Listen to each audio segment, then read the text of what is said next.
Breaking news చూస్తున్నాం. Nizamabad MP Dharmapuri Arvind పై పోలీసులు case నమోదు చేశారు.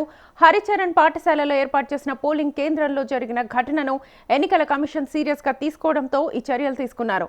పోలింగ్ విధుల్లో ఉన్న పోలీసులపై అనుచిత వ్యాఖ్యలు చేసినట్లుగా ఆరోపణలు రావడంతో వన్ టౌన్ పోలీసులు కేసు నమోదు చేశారు. ఎస్ఐ గుర్రం నారాయణ, హెడ్ కానిస్టేబుల్ గోవర్ధన్ శ్రీనివాసులు ఇచ్చిన ఫిర్యాదు ఆధారంగా కేసు నమోదు చేసినట్లుగా పోలీసులు తెలిపారు.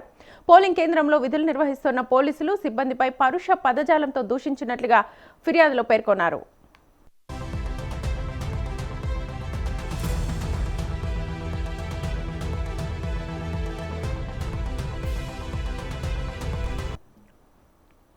ఇక ఈ ఘటన నేపథ్యంలో సెక్షన్లు 132, 223, 296 బి కింద కేసులు నమోదు చేశారు. అదనంగా తెలంగాణ మున్సిపాలిటీ చట్టం 2019లోని సెక్షన్ 226 ప్రకారం కూడా కేసు పెట్టినట్లుగా పోలీసులు వెల్లడించారు. ఘటనపై విచారణ కొనసాగుతోందని, అవసరమైన ఆధారాలను సేకరిస్తున్నట్లుగా అధికారులు తెలిపారు. ఎన్నికల విధుల్లో ఉన్న అధికారులపై దురుసు ప్రవర్తన సహించబోమని పోలీసులు హెచ్చరించారు.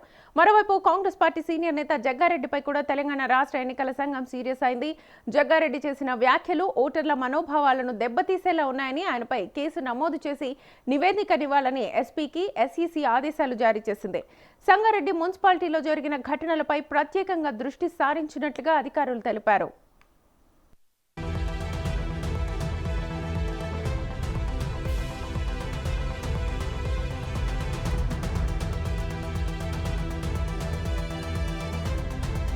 ఇక ఎన్నికల కమిషన్ చర్యలపై జగ్గారెడ్డి స్పందించారు. తాను బీఆర్ఎస్ దొంగ ఓట్ల వ్యవహారాన్ని ప్రశ్నించానని ఆయన వివరణ ఇచ్చారు.